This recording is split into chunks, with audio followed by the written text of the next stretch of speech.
Hi 7th graders, and welcome to our very first distance learning class. We are going to be looking at the age of Andrew Jackson. We're going to specifically look at the election of 1824 and 1828 and why these were some of the dirtiest elections in U.S. history. We're going to look at who voted for John Quincy Adams, who voted for Andrew Jackson.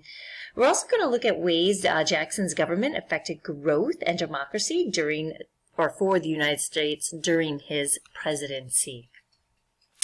So you're going to have some vocab words that you're going to need to look at and complete for your homework this week. We have Jacksonian democracy. You will also be looking up civil servant, the spoils system, tariff, secede,